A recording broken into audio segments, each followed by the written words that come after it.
Welcome to One on One with Mitch Lafon. Joining me on this episode, the one and only voice of Ratt, Stephen Pearcy. We talk about his upcoming album Smash and, yes, that picture that has been going around the internet showing him, Juan Croucier, Warren DeMartini, Greg D'Angelo, and Carlos Cavazo all sitting together at Lon Fiend's party. Will there or will there not be some kind of reunion, whether it's called Ratt or not? We talk about that with Stephen during this interview. And we talk about all kinds of other stuff. Before checking out the interview, please check me out on Twitter at Mitch Lafon, MITCHLAFON. One on One Mitch Lafon is the Facebook page. And if you care to support the podcast, I do have a paypal.me/Mitch Lafon account. There you go. So here he is, the one, the only, Stephen Pearcy. We are speaking with Stephen Pearcy. The new album coming out soon is Smash. Stephen, it's as if I had just spoken to you about 2 minutes ago. Mm-hmm. We yeah. we speak often, and of course, your last show at the Brass Monkey in Ottawa was absolutely fantastic. Now, you had told me that somebody from the government or the higher ups had tried to come down and visit you? Yeah, somebody showed up and said, hey, so-and-so says, like, have a great time, and the guy had to leave, and I'm like, well, that was interesting. Okay, thank you. But we had a great time, as we haven't been there in a while, so it was all good, I'm just doing sporadic shows, so, on to the record, Yeah, so let's talk about the record. You've put out some singles and teasers over on iTunes. You've got Beau Hill involved. Where are we in terms of getting a full, now how many songs are you aiming for? 10, 12? What are we looking at? Well, I'm recording 16, and because there's too many good songs, and I think people will be amazed how diverse the material is. It's like meeting Ratt meets Zeppelin 3 meets Priest meets, Blue Oyster Cult meets, it's just insane. And then my crazy way of writing, we're very happy right now. Eric and I are pretty much did all the writing, and, he's been with me for playing guitar for, almost 13, 14 years. And we just have a great rapport writing. Anything from him giving me a song title with the music, and it just clicks. But this time around, it's just way above, anything we would think. I just don't want to throw things out there. This is and it's on a great label, which will be I'm sure that'll come out soon enough. I deliver in September, and hopefully we can get an end-year release. It's up to them, Yeah, I'm looking forward to that. Now, you mentioned that it sounds a little bit like Judas Priest. As long as I've known you, you've always been a dedicated and devoted fan of that band. Recently, you got a chance to be on stage and sing with ROB Halford. So, do you feel like sort of like that 10-year-old kid when you're standing next to ROB Halford, and how was that experience for you? It's one off the bucket list. I've known Rob since 94, I guess. I used his producer from Fight, and he actually needed the producer needed some final stuff on his record, and I go, sure, go ahead, get in the studio, when I was doing the Second Arcade, and we've run into each other every now and then, but this time he decided, I'm going to have a jam. And I'm like, well, I'm in. And it was amazing, he's a class act, And, I'm always been a fan of Robert Plant, Derek Bloom, and everything, and big Zeppelin fan. So a lot of that stuff just I've been listening to forever just comes out more so now when I write. I don't try to emulate, but whoa, some of it is, undeniable where it came from. What do you call it? The angst of the music, or the energy. Well, just what I've grown up with, right? And it's great. It's anybody from Alice to, but pretty much Plant and Halford cover the realm. Yeah, and they have unique voices that represent their band, much like your voice. No matter what people want to say about Ratt, there is only one voice, and that's you. I mean, there's actually only one Ratt. Well, it depends on which week. No, well, in fact, let's talk about the Lawn Fiend birthday party. You tweeted out and Facebooked a picture that had Juan, of course, of Ratt, Warren DeMartini, Carlos, who played in the last sort of version of Ratt, and Greg D'Angelo of White Line, who, by the way, is in your solo band and just sounding killer. I mean, you guys together are killer. What's the story in that picture? Because the internet has proclaimed reunions and this and that. Is it just a picture, or is there another story to it? Well, the bottom line is we still all talk. Warren and I actually got together and wrote a song a while back, which is phenomenal. We're actually going to probably redo it. But everybody was just taking these pictures, and I just liked one. I thought it was time to never say never, and that was pretty much about it. Not immediately, but I think picture spoke 1,000 words. Well, in fact, I think the fans spoke 1,000 words. It's fine when a band reunites, but sometimes people shrug their shoulders. But when people saw this picture, they went, "Yeah, fuck yeah, that's what we want to see." So, whether you call it Ratt or not Ratt, do you think that those guys in the picture might play a show, might record an album, might do something? Well, Juan has, jammed with me several times, and who knows what will happen soon enough. We're just waiting for some dust to settle. Nothing, I really can't say anything right now, but if the public has any positive message, it's being heard, So, it's like Western days, dust settles, things happen. There's no way. Just never say never, and it's not going to be called tar either. So no. Now, I know that when you talk about the dust settles around the Ratt camp, there has been lawsuits over the years, and so it's sometimes difficult to talk about it because it has legal ramifications. So, let me. You know what? Yeah. Let me explain something here. Okay. It's not our doing. It's one person who has decided they're,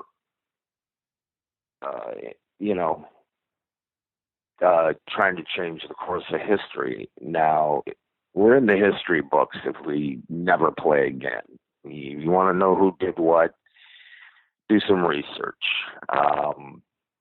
This isn't something to where if you hear it enough, you'll believe it. I think our fans are smarter than that worldwide. I'll just leave it at that. I say never, and that's pretty much the way it is. We're all friends, most of us. And, we still have integrity for what we created, and we're not out there trying to bullshit people and, talking down on people, and that's pretty adolescent. And we're grown-ups, it's a business, it's not a me situation. So, it takes time. Good things come to those who wait, and we'll see what happens. Well, listen, I certainly hope something comes of it. Now, you started Mickey Ratt back in '76, if I'm not mistaken. 77. 77. Okay, so Mm-hmm. so we're still getting close to 40 years. Why do you think that fans care at this point? Because you put out that picture and the internet went on fire, and I'm one of those. I saw it and I just went, fuck yeah. I mean, what is it about Rat and Roll that 40 years later still people want to hear it? I mean, Well, all I can say is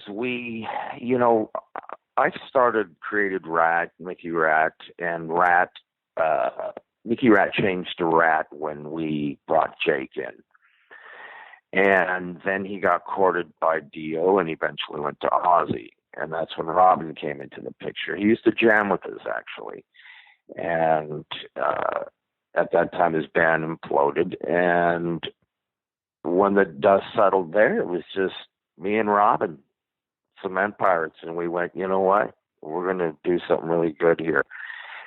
And Ratt was created in, early '83. We brought everybody in, and that's history. You can't bullshit the people all the time, But I do believe we,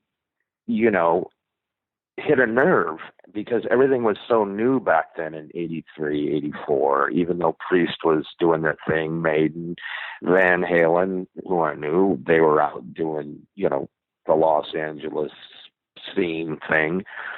But it was all new. And, when you grow up with something, you're not going to just let go because you want to let go. I still listen to Priest. I still listen to Zeppelin. I mean, come on, I've had the opportunity to jam with Boys to Cult, Alice, a lot of great things, So I think people just, hopefully just like it. I mean, it takes longer to make a record. That's just because of the way it is. But it's a good thing, we worked hard and we wrote, the four main writers, did a lot of work, whether it be, Juan and I, Robin, Warren and I doing Round, I never forgot the schematics, and then Bow Hill. Well, it was a good thing, Yeah. We didn't think it would last a year, let alone still being able to do it in the right forum situation, So it's great. I'm glad people still, like the music or what we did in the past. I mean, I don't, I can agree with some fans and all of it is a cup of tea, but, it is what it is. But you've got some albums that to me are absolutely essential in rock history. I mean, if you look at Invasion of Your Privacy or Out of the Cellar, or even quite frankly, Infestation in 2010. I mean, talk about a comeback. That is a hell of a good comeback album. Let me come on. That was brilliant. Well, it was close. We agreed, that it could have been a little different. We did have some situations in the studio, but so be it. It's a different planet now for all of us. I can't speak for the person out there trying to convince people that we never existed. But we're a whole different bunch out here. We're grown men, We make careful moves and decisions. We don't just go out there or we're never going to. So if something, happens, it's supposed to. It's not that we're trying to, stay in the game or need to, or we just like what we do. When things are right, they're very good.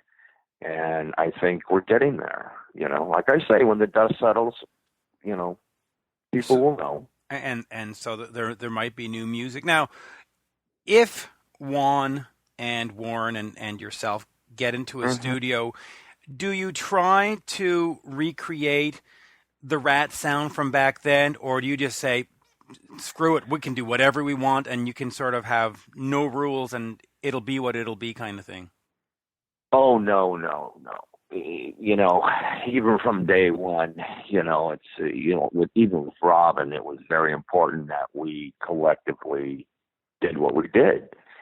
And so we always try to do the best we can, no matter what condition the condition is in. But we definitely take it seriously. And I think even more so now, even if it's for just to do. I'd love to write with Juan, and we've talked about it, Juan. So we'll it's taken seriously. Right. We just don't go in there and just hey, okay, my shit's recorded, I'm out of here. Like we can't do that. We're playing guitars, we're singing, we're arranging, we're constantly. I mean, I could write lyrics, and think they're done, and I'll wake up in the morning and rewrite them before I walk in the studio. It's just the way it is. I mean, right now, even for my solo record, I'm rewriting every day. I mean, it's crazy, and it's the same thing with Ratt. Ideas will come in, Juan will throw something in, Warren, or back in the day, Robin, of course, always had some good ideas, and we just write. I mean, we don't have any schematic or anything. We just get together and bang, there it goes. The Big Bang Theory, so to speak. So we'll see. We'll see. Like I say, it's not written in stone. Right. Yeah, but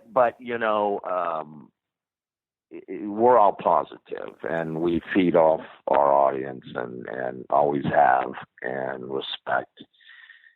And so let me ask you this then. I mean, because sorry to cut you off, but the Ratt story is legendary. There has been all kinds of drama and this and that.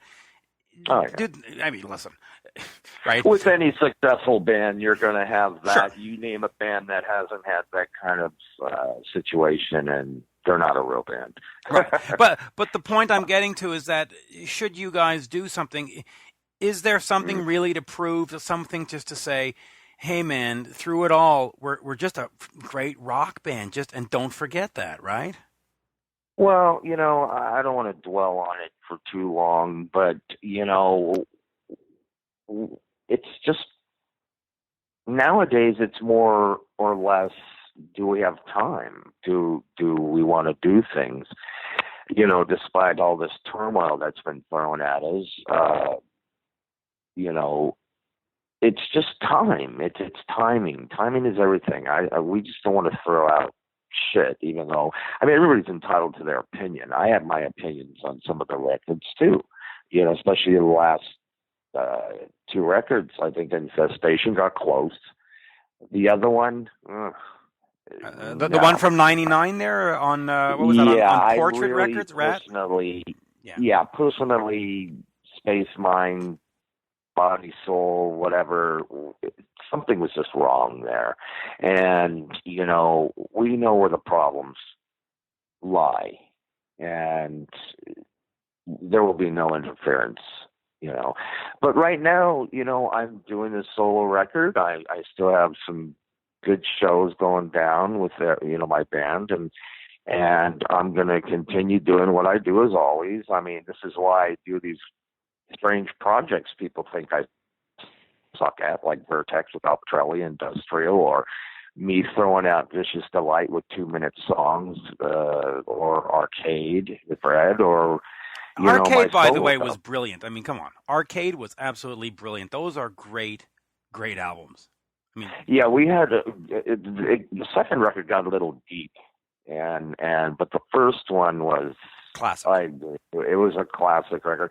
And, the numbers are wrong there. I think people, it's great. People think we sold nothing or millions, but it did very well. And the second record was not a shat either. I had Epic Sony behind it. And Dave Blue. So, we wanted it great. great products. Because that's what it is, we make music, but it's business, and as long as we do our job, they do theirs, things are great. That's why I do my own thing. I'm in control of everything. I make sure it's what it is. I just don't settle for less, even though I get yancy and I just want to do something odd and different. But it's for me. It's not, I'm not going, here, world, accept this because it's me. No, I'm doing it because I want to do it.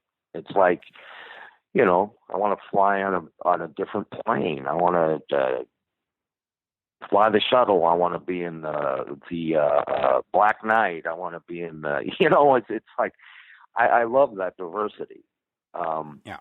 So, that all said and done, I'm glad there's still people who love and the music and who grew up with it, and even the newer fans who are being fooled that the remaining members don't even exist. A history is clean, but like I said before, we're adults here, most of us, and we don't get into the trash talk. We don't find it necessary. Yeah, and frankly, I don't think anybody's being fooled by anything that's currently going on out there. So, well, you'd be surprised. Some people who email us and through other forums say, "Hey, I went to see you and you weren't there. I had to leave." Well, it's like, okay, well, great, man. We'll see what happens in the future. And before I let you go, I just have to ask you one thing about the album Dancing Undercover. I have always loved that album, and I don't know. There's just something about it. Maybe it was the time of my life or whatever, but just any thoughts about that album? Because body talk, dance, slip of the lip. That's interesting. I love that album. That's a good question, because our idea going into that album, that record, Dancing, was to not be so polished, right? We knew we didn't want to keep progressing into this, this polished thing. But Beau Hill he's so precise, and I think we did what we were supposed to do. There's rougher songs in there and less poop, so to speak. And so that's a good question, because it was deliberate. That record was deliberately made to be less polished, But we had to retain our sound. We had to retain what we created. So it was kind of a difficult thing, because some people make the mistake of going, oh, yeah, we've got to really be street, or we got to do this. We're from the streets. We're cement pirates. We don't have any other way to live or write, or, I write to experience life and street and fantasy and whatever. Not mine, but, so you get what you get. All we can do is do it the best we can, and that's what we did on those records, and we'll see what happens. Like I say. Do you like Dancing Undercover as an album? Oh yeah. Okay, yeah. Oh yeah. Body Talk's one of my favorite songs. It's right after Round and Round for me. I mean, Round and Round is the song, we know that, but Body Talk is the second song for me, easily. There's a lot of good songs on a record that, but that's not necessarily what people want to hear. So you got to give and take. You give the people what they want. That's how you remain, in the game, so to speak. If you go out there and play, obscure B-sides or this and that, even though they're good songs, people are going to scratch their heads and go, that's not what I like that, but that's not what I wanted to hear. It's not why I'm here. Respectively. So, I've learned from a lot of people, and, when you learn from Van Halen, Priest, Zeppelin, Cult, people who've been around forever, you learn if you want to. So, I agree. That's where I'm at in that game. But, it's always a pleasure talking to you. Absolutely. And respect to the real fans out there. But I did like that picture, though. That's a great picture, and let's be honest. Let's hope that it's just a precursor to something down the road, because that would be fantastic. Speaking as a fan, that would be fantastic. And we all know there was only one voice for Ratt, and that is you, Stephen Pearcy. Well, there was only one Juan, Juan and Mr. Crosby, and that's just the way it is, people. Be it as it may, Absolutely. And we're still, we still, after time, things happen, but we've remained, friends, and most of us, the majority of us, and so we'll see what happens. I mean, like I say, it's all about Smash right now, and Jan with some guys, and Juan and stuff, and we'll see what happens. Absolutely. Thank you, Stephen. Always a pleasure, and hopefully you will get back up to the Brass Monkey in Ottawa and Montreal and anywhere else in Canada, so we can come out and see you again. Oh, you got it, brother. Thank you so much. Cheers. Have a good one. You too, brother. Bye-bye. And there you have it, folks, my interview with the one and only Stephen Pearcy, the one and only voice of Ratt. Do not be fooled by cheap imitations. There you go. Please check me out on Twitter at Mitch Lafon, MITCHLAFON. One-on-one Mitch Lafon is the Facebook page. That's it, folks. Bye for now. Oh, my.